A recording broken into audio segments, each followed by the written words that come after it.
Hola, ¿qué tal? El día de hoy hablaremos del tema de responsabilidad legal en la construcción, ahora los temas de marco jurídico, casos y compliance pena. El equipo está conformado por Janet Carbona, María Jesús Contreras, Gustavo Cruz y su servidor Diego Espejel. Como primer punto abordaremos el tema de la introducción, servidores públicos, particulares, tipo de responsabilidad, casos públicos, casos particulares, cómplice penal, ventajas y desventajas y como último la conclusión. Cuando hablamos de la construcción, siempre nos referimos a la infraestructura o a las obras del avance del tiempo, pero pocas veces nos tenemos a reflexionar sobre la responsabilidad legal que implica cada proyecto y qué hay detrás de cada construcción.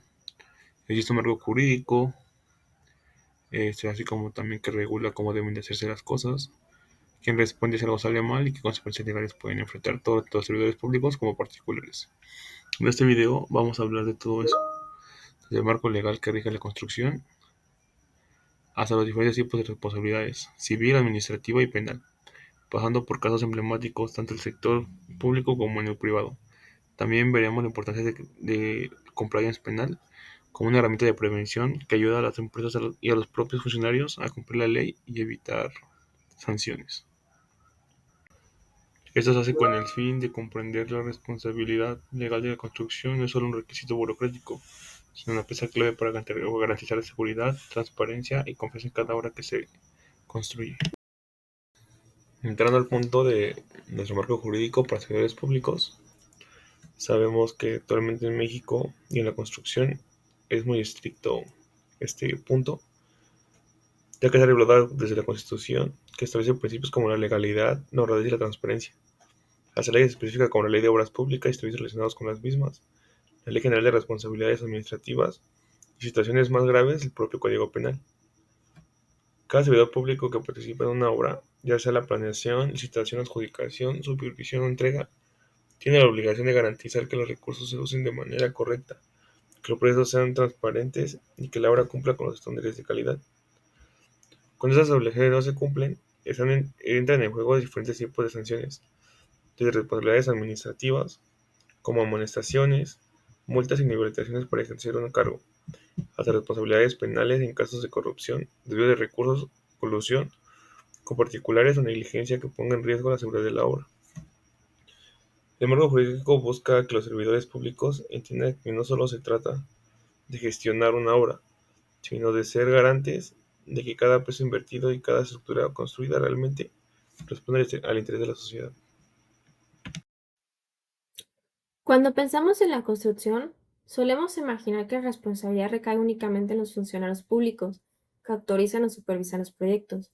Sin embargo, los particulares, es decir, arquitectos, ingenieros, contratistas y las propias empresas constructoras, también están sujetas al marco jurídico y pueden ser sancionadas si incumplen con sus obligaciones. El artículo 109 de la Constitución establece que los particulares son responsables cuando participan en actos vinculados con faltas graves de servidores públicos. Esto significa que, por ejemplo, una empresa se colude con una autoridad para ganar una licitación, no solo el funcionario incurre en responsabilidad, también la empresa. Además, existen varias leyes que regulan la conducta de los particulares en la construcción. El Código Civil, que regula la firma y cumplimiento de contratos y obliga a reparar los daños en caso de incumplimiento. El Código Penal, que sanciona conductas graves como el fraude, la corrupción o el uso de materiales de mala calidad que pongan en riesgo la vida de las personas. La Ley de Obras Públicas y Servicios relacionados con las mismas, que fija requisitos y procedimientos cuando las empresas trabajan con el Estado. Y las normas oficiales mexicanas, que establecen estándares técnicos que deben cumplirse para garantizar seguridad estructural y calidad en las obras. Si un particular incumple estas normas, las sanciones pueden variar desde multas económicas hasta la inhabilitación para volver a contratar con el gobierno e incluso la obligación de reparar daños ocasionados. En casos más graves, si se configura un delito, la sanción puede escalar a la responsabilidad penal. En resumen, el marco jurídico no distingue solamente a los funcionarios. Los particulares que participan en la construcción tienen obligaciones claras y, en caso de incumplirlas, la ley prevé sanciones proporcionales a la falta cometida. En el sector de la construcción, las responsabilidades legales no son exclusivas de los funcionarios públicos. Tanto servidores como particulares pueden ser sancionados dependiendo de la conducta que hayan tenido. El marco jurídico mexicano reconoce 4 tipos de responsabilidad: política, administrativa, civil y penal. Cada una responde a un ámbito distinto. Unas buscan sancionar el mal desempeño en el servicio público, otras reparar daños causados y otras castigar delitos graves. Comprender esta clasificación es importante, porque muestra que todos los actores involucrados en un proyecto, desde autoridades hasta contratistas, tienen obligaciones legales que cumplir. La responsabilidad política está dirigida exclusivamente a los servidores públicos de alto nivel. Se encuentra regulada en los artículos 109 y 110 de la Constitución y se materializa a través del juicio político. Este mecanismo no busca castigar un delito en sí, sino sancionar actos u omisiones que perjudiquen gravemente al interés público o al buen despacho de las funciones del servidor. La sanción puede ser destitución del cargo y la inhabilitación para ejercer funciones públicas en el futuro.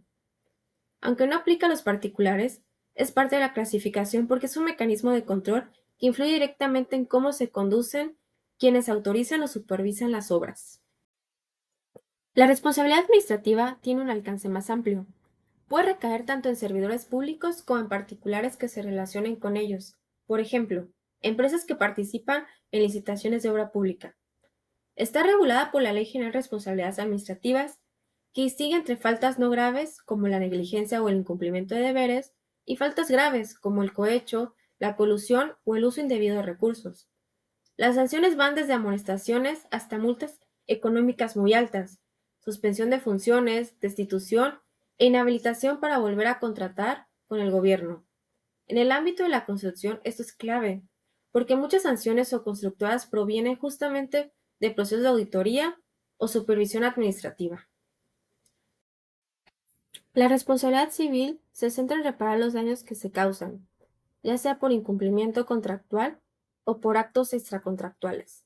Por ejemplo, si una empresa no cumple con los términos de un contrato de obra o entrega trabajos defectuosos, puede ser obligada a pagar una indemnización. Además, el artículo 1916 del Código Civil Federal contempla el daño moral y también los daños punitivos, que son montos adicionales fijados por el juez para sancionar conductas especialmente graves. Aquí no se habla de cárcel, sino de resarcir económicamente al afectado. En la construcción, esta responsabilidad suele aparecer en demandas civiles entre contratistas y clientes por incumplimiento, defectos en la obra o retrasos significativos. Finalmente tenemos la responsabilidad penal, que es la más severa porque sanciona conductas que constituyen delitos. En la construcción se pueden presentar delitos como fraude, peculado, corrupción, falsificación de documentos o incluso homicidio culposo cuando una negligencia provoca la muerte de una persona. Esta responsabilidad no solo recae en personas físicas, como ingenieros o directores de obra, sino también en personas morales, es decir, en las empresas mismas. El Código Penal Federal ya prevé sanciones como multas muy elevadas, clausura temporal de actividades o, en casos extremos, la disolución de la persona moral. Es decir, si una constructora incurre en delitos graves, puede incluso desaparecer legalmente. Por eso se considera el mecanismo más estricto dentro del marco jurídico. En Puebla tuvimos un caso muy representativo en 2022, el hundimiento parcial del distribuidor vial 475. En esta obra recién inaugurada, presentó fallas estructurales que pusieron en riesgo a cientos de automovilistas. Las investigaciones señalaron posibles deficiencias en la planeación, la calidad de los materiales y la supervisión de la obra. Se cuestionó la responsabilidad tanto de las autoridades que aprobaron el proyecto como de las empresas que participaron en su ejecución. Este caso evidencia cómo la falta de cumplimiento estricto en la planeación y supervisión puede generar riesgos graves para la sociedad y consecuencias legales para los servidores públicos y contratistas. En el ámbito privado, podemos pensar en un caso simulado. Supongamos que un arquitecto certifica una obra sin supervisarla adecuadamente. Si esa construcción colapsa debido al uso de materiales defectuosos, el arquitecto podría ser considerado responsable aunque no haya ejecutado directamente la obra. En este caso, tendría que responder civilmente por los daños ocasionados y también penalmente si hubiera víctimas. Este ejemplo refleja la gran responsabilidad que implica firmar o avalar una obra, ya que la ley vincula al profesional con las consecuencias directas del proyecto. El compliance penal es una herramienta que busca prevenir delitos dentro de las empresas. En el sector de la construcción es especialmente útil porque se trata de un sector muy vulnerable a riesgos de corrupción. En este caso, algunas veces se puede prestar a malos entendidos o la falta de seguir los procesos con los proveedores y los clientes puede prestarse a malas interpretaciones. Este programa incluye códigos de ética, políticas de control interno, auditorías periódicas, capacitación constante y mecanismos de denuncia para que la empresa trabaje con una mayor transparencia posible. En esta diapositiva podemos observar algunas de las ventajas y desventajas del compliance penal.